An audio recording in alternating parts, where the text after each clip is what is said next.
तो एपिसोड की स्टार्टिंग में हमें चूफेंग को दिखाया जाता है जो अपनी कमरे में बैठा होता है। तभी उसके माइंड के अंदर से हेवनली थंडर की आवाज आती है, अरे अब तुम जुआनी और रियलम पर जल्दी पहुंचने वाले हो। वहाँ पर चूफेंग कहता है, जुआनी और रियलम पर पहुंचाने के चक्कर में तुमने तो मेरा 2000 स्पिरिट पिल्स को खत्म कर दिया। हेवनली थंडर बोलती है, कुछ पाने के लिए कुछ खोना भी पड़ता है। चूफेंग बोलता है, इतना बड़ा नहीं खोना पड़ता है। तभी चूफेंग को याद आता है, अरे आज उसको तो सेक्ट में टैलेंट टेस्ट देने के लिए जाना है। इसलिए चूफेंग जल्दी से खड़ा होता है और कहता है, जल्दी से मैं लेट ना हो जाऊं। उसके बाद हमें सीन शिफ्ट किया जाता है सेक्ट के अंदर, जहां पर एल्डर बहुत सारे स्टूडेंट के साथ है एक पत्थर जैसे पिलर के सामने खड़े होते हैं। और वहां पर एल्डर बोलते हैं कि सभी लोग अपनी अपनी पावर का एक टुकड़ा इस पत्थर में डालेंगे और पत्थर के कलर के हिसाब से यहाँ पर लाइट जलेगी। जिसकी लाइट सबसे नीचे वाली होगी उसे को डिसाइपल नहीं बनाया जाएगा और उसको इस टेस्ट में फेल कर दिया जाएगा और उसे पिछले साल फिर इस टैलेंट टेस्ट को देना होगा, जिससे वो अपने टैलेंट को साबित करके को डिसाइपल बन सके। एल्डर फर्स्ट स्टूडेंट को आगे बढ़ने के लिए कहते हैं। फर्स्ट स्टूडेंट आगे बढ़ता है और अपनी पावर का एक टुकड़ा उस पत्थर में पंच करता है। उस पत्थर में हरी कलर की रोशनी जलने लगती है और पत्थर चमकने लगता है और थोड़ी देर में यह पत्थर फर्स्ट लेवल का शो करता है, जिसे देखकर वहां पर जो एल्डर होते हैं उस स्टूडेंट को फेल कर देते हैं और कहते हैं, तुम्हारे अंदर वो क्वालिफिकेशन नहीं है। और वह सेकंड स्टूडेंट से कहते हैं, सेकंड स्टूडेंट व्हाइट टाइगर होता है। व्हाइट टाइगर तुरंत आगे बढ़ता है और अपनी पावर का एक टुकड़ा उस पत्थर में पंच करता है। वह पत्थर तुरंत ब्लू कलर की रोशनी से चमकने लगता है और थोड़ी देर में वह सेकंड रैंक शो करता है। वहाँ पर जो एल्डर होते हैं वह व्हाइट टाइगर को भी पास कर देते हैं। उसके बाद हमें सीन शिफ्ट किया जाता है मिसिया की तरफ। मिसिया चूफेंग को बताती है कि इस पूरे सेक्ट में चीफ कोर ब्रदर एक ऐसा बंदा है जिसने इस पत्थर के फोर्थ रेड पार्ट को एक्टिवेट किया था और इस सेक्ट का सबसे ज्यादा टैलेंटेड बंदा बन गया था। अब मैं भी अपनी पूरी ताकत से ट्राई करूंगी। उसके बाद जो मिसिया होती है वह तुरंत उस पत्थर के पास पहुंच जाती है और अपनी एनर्जी को समन करने लगती है और अपनी सबसे ज्यादा प्योर एनर्जी उस पत्थर में डालती है। वह पत्थर पूरी तरह से ग्रीन लाइट से चमकने लगता है और थोड़ी देर में वह येलो कलर का हो जाता है। और वहाँ पर ये देखकर एल्डर काफी ज्यादा खुश हो जाते हैं और कहते हैं, तुमने अपनी बहन को शर्मिंदा नहीं किया।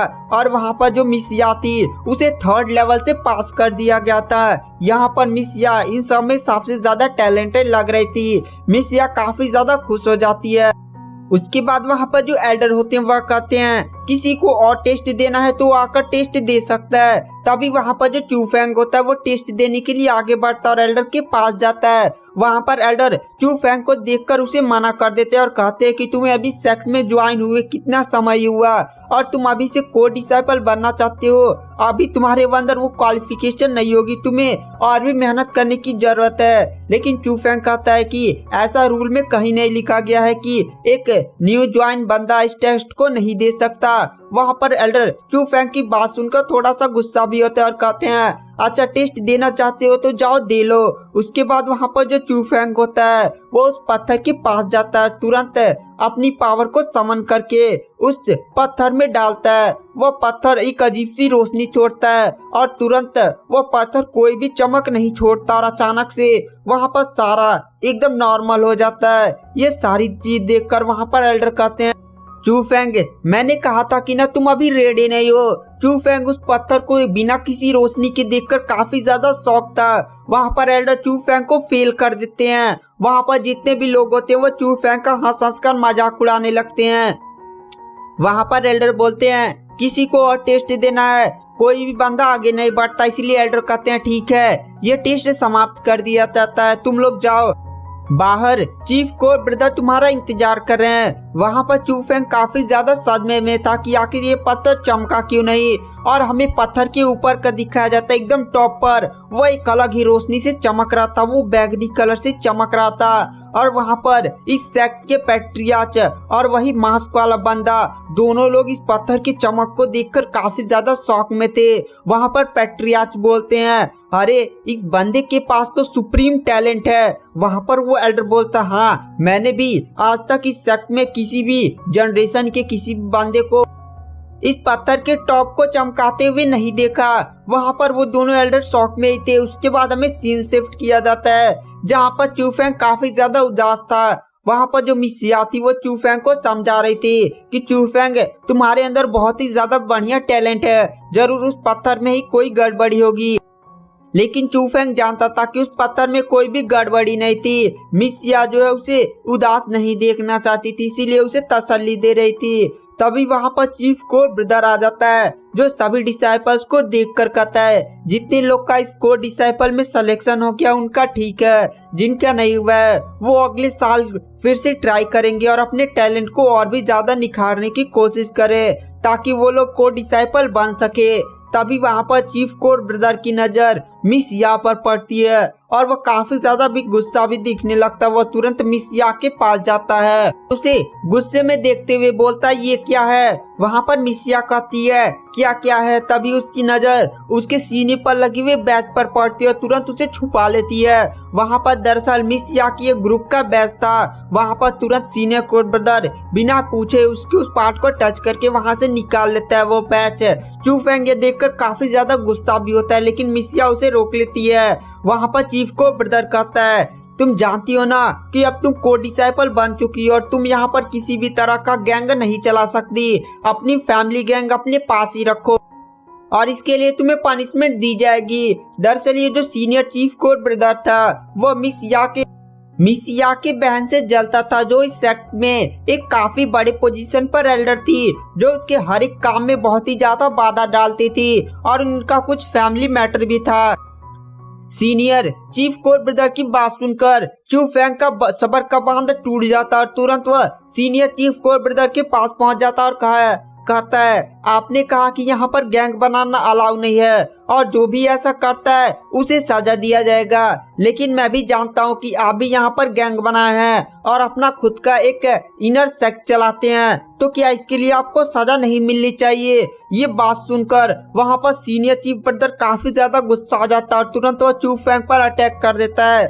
चूफेंग उसके पहले अटैक को डॉज कर देता है, लेकिन सीनियर चीफ कोर ब्रदर काफी ज्यादा पावरफुल था, इसीलिए वो एक ही झटके में चूफेंग को जमीन पर पटक देता और उसका गला दबा देता और कहता है तुम बहुत ज्यादा बोलो। मैंने तुम्हारे टैलेंट को थोड़ा सा एडमायर करके तुम्हें अपने सेक्ट में ज्वाइन करने का ऑफर क्या दे दिया, तुम्हें काफी ज्यादा घमंड आ चुका है। वहाँ पर जो मिसिया होती है वह चूफेंग को इतनी बुरी हालत में देखकर वह तुरंत सीनियर चीफ ब्रदर के सामने झुक जाती है और कहती है मैं आपसे हाथ जोड़ती हूँ, चूफेंग को छोड़ दीजिए, मैं अपने ग्रुप को बंद कर दूंगी। लेकिन सीनियर चीफ कोर ब्रदर को तो इससे बदला लेने लगा था, इसीलिए सीनियर चीफ कोर ब्रदर चूफेंग का गला पकड़े हुए बोलता है आज तो इसे सबक सिखाया जाएगा कि अपने बड़े से कैसे बात किया जाता है। और वह काफी तेज चूफेंग का गला पकड़े था और तुरंत वह चूफेंग को उठाकर एक दूर पटक देता और कहता है उठो लड़ो, अगर तुम मेरे वार को रोकने में सक्षम हो जाते हो तो तुम आज जिंदा बच जाओगे। वहाँ पर चूफेंग कहता है तो ठीक है, आज मारने के लिए तुम भी तैयार हो जाओ। वहाँ पर चूफेंग तुरंत अपनी पावर्स को एकदम बढ़िया से सिमुलेट करने लगता है। हेवनली थंडर उसके मन में बोलती है चूफेंग ये क्या कर रहे हो, तुम अभी इतने पावरफुल नहीं हुए कि इस बंदे का सामना कर सको। लेकिन चूफेंग ऐसे हार नहीं मानने वाला था और तुरंत वो लड़ने के लिए तैयार हो जाता है। वहाँ पर सीनियर कोर ब्रदर भी चूफेंग पर एक काफी खतरनाक अटैक करने के लिए अपने पावर को समन करने लगता है और वो दोनों जैसे ही आपस में टकराने वाले होते हैं तुरंत सेक्ट के पैट्रियाच आ जाते हैं जो सीनियर कोर ब्रदर के हाथ को पकड़ लेते हैं। वहाँ पर पैट्रियाच को देखकर सारे लोग तुरंत पैट्रियाच के सामने झुक जाते हैं। वहाँ पर जो पैट्रियाच होते हैं वह कहते हैं चीफ कोर ब्रदर गाओलियन तुम ये क्या कर रहे हो, तुम जान रहे हो ना कि चूफेंग ने सही बात बोली है और तुम्हारे इस अटैक के कारण चूफेंग की जान भी जा सकती थी, तुम्हें इन सभी का जवाब देना होगा। वहाँ पर जो सीनियर चीफ कोर ब्रदर होता है वो पैट्रियाच को चूफेंग का साइड लेता हुआ देखकर काफी ज्यादा शौक था और वह कहता है आप कैसी बातें कर रहे हैं, इसने मुझसे बदतमीजी की है। लेकिन सीनियर चीफ कोर ब्रदर भी जानता था कि वो पैट्रियाच के सामने ज्यादा कुछ नहीं बोल सकता था। वो पैट्रियाच से कहता है आप एक नॉर्मल डिसाइपल के लिए आप चीफ डिसाइपल को सजा देंगे। वहाँ पर जो पैट्रियार्च होते हैं वह कहते हैं जिस बंदे को तुम एकदम नॉर्मल बंदा बोले हो वह कोई नॉर्मल बंदा नहीं है। 10 साल में वो तुम उसके आसपास भी नहीं रहोगे, उसकी कल्टीवेशन इतनी ज्यादा बढ़ जाएगी। वहाँ पर चीफ कोर ब्रदर के इस बातों पर विश्वास नहीं होता क्योंकि चीफ कोर ब्रदर भी जानता था कि चू फेंग उस पत्थर पर एक भी लाइट नहीं जला पाया था। वहाँ पर जो चीफ कोर ब्रदर होता है वो पैट्रियार्च से कहता है आपको अपने इस बंदे पर इतना ही ज्यादा भरोसा है तो बताइए आपका ये बंदा कितने सालों में मुझसे लड़ने के लिए तैयार हो जाएगा। वहाँ पर चू फेंग कहता है 10 साल नहीं, मुझे तुम्हें हराने के लिए एक ही काल काफी है। वहाँ पर पैट्रियार्च चू फेंग की इस बातों को सुनकर कहते हैं चू फेंग ये क्या बोले हो, तुम जानते हो ना चीफ डिसाइपल जुआनियो रियलम के लेवल 4 पर है और तुम अभी जुआनियो रियलम तक पहुंचे भी नहीं हो, ये कैसे करोगे, 1 साल बहुत ही कम समय होते हैं। वहाँ पर चीफ डिसाइपल बोल देता है तो ठीक है 1 साल बाद इसी जगह हम दोनों की फाइट होगी। वहाँ पर चू फेंग भी बोल देता है तो ठीक है 1 साल बाद मिलेंगे। वहाँ पर चीफ कोर ब्रदर बोलता है कि अगर तुम ये मैच हार गए तुम जानते हो ना मैं तुम्हें जान से मार दूंगा, तुम्हें कोई भी बचाने वाला नहीं होगा, पैट्रियार्च भी नहीं। वहाँ पर चू फेंग बोलता है और तुम भी सुन लो कि अगर तुम हार गए ना तो मैं भी तुम्हें जान से मार दूंगा। वहाँ पर पैट्रियार्च बात को इतनी आगे जाता हुआ देखकर वह रोकने की कोशिश करते हैं लेकिन अब बात काफी ज्यादा आगे बढ़ चुकी थी और दोनों ने एक दूसरे को डेथ चैलेंज दे दिया था। वहाँ पर चीफ कोर ब्रदर चू फेंग से कहता है तुम्हारे पास जीने के लिए केवल 1 ही साल है, जितना मन कर जीना हो जी लो। चू फेंग कहता है तुम्हारे पास भी 1 ही साल है, वैसे मैं सोच रहा हूँ कि तुम्हें 1 साल से पहले ही मार दूं। यह बात सुनकर वहाँ पर सारे लोग भी काफी ज्यादा शॉक थे और गुस्से में चीफ ब्रदर वहाँ से चला जाता है। उसके बाद हमें सीन शिफ्ट किया जाता है। जो चू फेंग होता है वह सेक्ट से जा रहा था, आज उसे कुछ अपने फादर से सवाल पूछने थे क्योंकि उसे पता चल गया था क्योंकि उसके फादर रियल फादर नहीं है। चू फेंग यही सब बातें सोचते हुए जा रहा था, तभी उसे कोई पीछे से बुलाता है। दरअसल ये मिसिया होती है जो चू फेंग से आकर बोलती है चू फेंग तुम मेरे घर पर कल आओगे ना। वहाँ पर चू फेंग बोलता है क्या मैं तुम्हारे घर पर तुम ऐसा कैसे बोल सकती हो।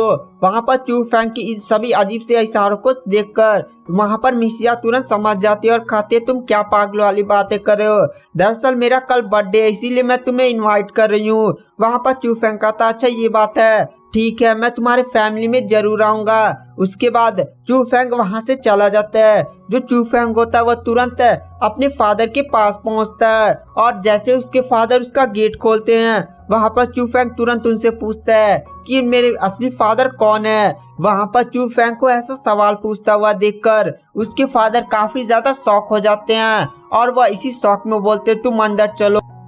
मैं जानता था चू फेंग एक दिन ऐसा जरूर आएगा जो तुम्हें सच्चाई पता चल जाएगी, पर मुझे ऐसा विश्वास नहीं था कि वह दिन इतनी जल्दी आ जाएगा। वहाँ पर चू फेंग के फादर बताते हैं मेरी कोई संतान नहीं थी और एक दिन मैं जंगल में जा रहा था, उस दिन काफी ज्यादा बारिश हो रही थी, तभी वहाँ पर एक अजीब सा पागल बंदा आ जाता है जिसके सर पर वही अजीब सा एक आग का निशान था और वह मेरे पास आकर एक बच्चे को वो लिया हुआ था और कहता है ये लो इस बच्चे को छुपा लो, इसका नाम चू रखना भूलना मत। और वो बहुत ही ज्यादा अजीब सी हालत में था और वह बहुत ही ज्यादा अजीब था और वह अपने माइंड में अजीब सी चीजें बोल रहा था कि तुम्हारा बेटा ठीक है, तुम्हारा बेटा ठीक है। और अचानक से वह एक ही पल में वहां से गायब हो गया था, जैसे वह बहुत ही स्पीड से आया था और पता भी नहीं चला था। और ये सब चीज जैसे ही बता रहे थे चू फेंग के फादर अचानक से बेहोश हो जाते हैं। वहां पर चू फेंग को कुछ अजीब सा महसूस होता है, तुरंत वो गेट के बाहर जाकर देखता है। गेट के बाहर एक कल्टीवेटर खड़ा था, दरअसल ये वही बंदा था जो सेक्ट में हमेशा चू फेंग का पीछा किया करता था। चू फेंग इसे देखकर कहता है तुम कौन हो। वहाँ पर वो बंदा बोलता है मैं ग्रीन ड्रैगन सेक्ट का गेस्ट एल्डर हूँ। वहाँ पर चू फेंग इस बंदे को देखकर काफी ज्यादा शौक था क्योंकि यह बंदा बहुत ही ज्यादा पावरफुल और बहुत ही ज्यादा किसी से नहीं मिलता था। और गाइस आज की वीडियो की एक्सप्लेनेशन को यहीं पर